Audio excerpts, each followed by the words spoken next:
আসসালামু আলাইকুম, সবাই কেমন আছেন? আশা করি সবাই ভালো আছেন। আলহামদুলিল্লাহ আমি ভালো আছি। বন্ধুরা, ভিসা ট্রান্সফার নিয়ে আজকের ভিডিওটা আরব আমিরাতের।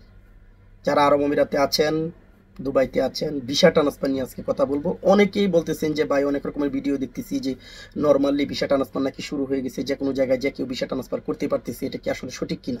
দেখেন, আমি আসলে চিন্তা করছিলাম যে যখন এই বিষয়টা আমার হাতে আসবে কোনো খবর, তখন ভিডিও তৈরি, কিন্তু দেখতে পাইতেছি যে অনেকে কমেন্টস করতেছেন সেই বিষয়টা নিয়ে কথা বলার জন্য, তাই চলে আসলাম।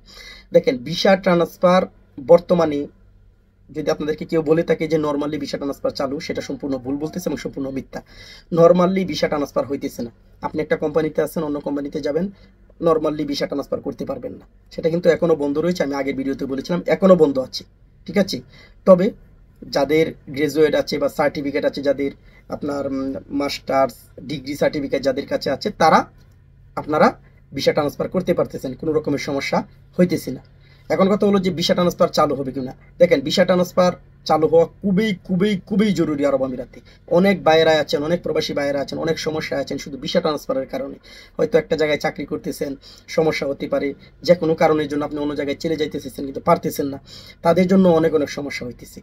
তাই অবশ্যই বাংলাদেশ সরকার এটা দেখার দরকার, আরব আমিরাত সরকারের কাছে সেটা বলার দরকার যে ভিসা ট্রান্সফারটা অন্তত আপাতত চালু করে দেখ।